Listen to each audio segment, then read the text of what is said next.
Pawan Kalyan birthday special. శిఖరాగ్రాన power స్టారుడు. రాజకీయాల్లో గెలిపోవటంలో సహజం, కానీ పవన్ కళ్యాణ్ చెవి చూసిన ఓటమి అలాంటిది కాదు. అలాగే ఆయన సాధించిన గెలుపు కూడా అలాంటిది కాదు. 2019 ఎన్నికల్లో పోటీ చేసిన 2 చోట్ల ఓడిపోయిన జనసేన అధినేత పవన్ కళ్యాణ్ 2024 ఎన్నికలు వచ్చేసరికి పార్టీ నుంచి పోటీ చేసిన అభ్యర్థులందరినీ గెలిపించుకోగలిగారు. అలా గెలిచిన వారిలో చాలా మందికి బంపర్ మెజార్టీలు దక్కాయి. అసలు ఈ గెలుపు ఎలా సాధ్యమైంది?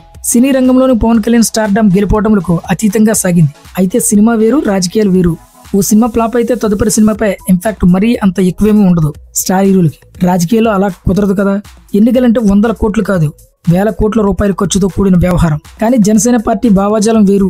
ఎన్నికలంటే ఓటర్ల ప్రలోభ పెట్టకూడదు, ఓటర్లలో మార్పు తీసుకురావాలి అనే భావాజాలంతో జనసేన పార్టీ రాజకీయం చేస్తూ వచ్చింది. ఇలాంటి భావాజాలంతో రాజకీయాలు చేయడం కష్టం అన్న ఆలోచనతో జనసేన మీద ఏవేవో ఆశలు పెట్టుకున్న వాళ్ళు జనసేనను విడిచిపోతూనే ఉన్న పవన్ కళ్యాణ్ మాత్రం తన పద్ధతిని మార్చుకోలేదు. నన్ను నమ్మండి, నేను మిమ్మల్ని గెలిపిస్తాను అని ప్రజలకు భరోసా ఇస్తూ వచ్చారు. కానీ ప్రజల్లోకి ఆ మాటలు అంత బలంగా వెళ్లలేదు మొదట్లో. అయితే క్రమక్రమంగా ప్రజల్లో పవన్ కళ్యాణ్ ఆశించిన మార్పు మొదలైంది. ఆ మార్పు ఏ స్థాయికి ఎదిగిందో చెప్పడానికి నిదర్శనం ఇటీవలే ఎన్నికలే. ఎన్నికలకు ముందరే ప్రజలే జనసేన అధినేతకు మద్దతుగా గొంతు పలకడం మొదలైంది.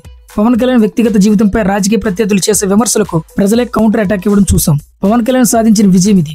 అదే ప్రజల్లో కనిపించిన ఆ మార్పే జనసేన పార్టీకి బంపర్ విక్టరీని అందించింది. ఆయన ఓడిపోయాడు, కానీ ప్రజలను మోసం చేయలేదు.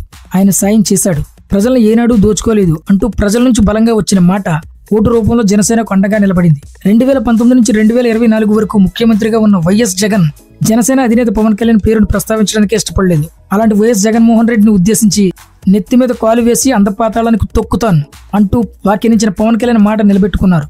వైసీపీని రాజకీయంగా పాతాళానికి తొక్కేశారు. అంత దారుణ ఓటమిని చెవి చూసాకనే వైఎస్ జగన్మోహన్ రెడ్డి నోటి వెంట పవన్ కళ్యాణ్ గారు అనే పిలుపు అత్యంత గౌరవంగా వచ్చింది. 2019 ఎన్నికల్లో 121 సీట్లు సాధించిన వైసీపీని కేవలం 11 సీట్లకే పరిమితం చేసి తాము పోటీ చేసిన 21 అసెంబ్లీ, 2 లోక్సభ సీట్లలో 100% స్ట్రైక్ రేట్ తో ఘన విజయాన్ని అందుకున్న జనసేనని రాజకీయంగా శిఖరాగ్రానికి చేరుకున్నారు ఇప్పుడు అనడం అతిశయోక్తి కాదు. నాతో పవన్ కళ్యాణ్ ఉన్నారు అని ప్రధాని నరేంద్ర మోడీ తెలుగు రాష్ట్ర ఎన్నికల ప్రచార కార్యక్రమంలో మాట్లాడడమే కాదు, 3వ సారి బీజేపీ దేశంలో అధికార పీఠం ఎక్కాక కూడా అదే మాట చెప్పారంటే అది political power star Pawan Kalyan అంటే.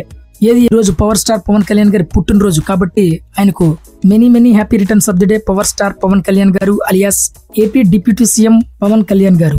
మీరు మరిన్ని మంచి పనులు చేస్తూ మరిన్ని విజయాలు సాధించాలని మనస్ఫూర్తిగా కోరుకుంటూ once again happy birthday power star Pawan Kalyan, AP deputy CM Pawan Kalyan గారు.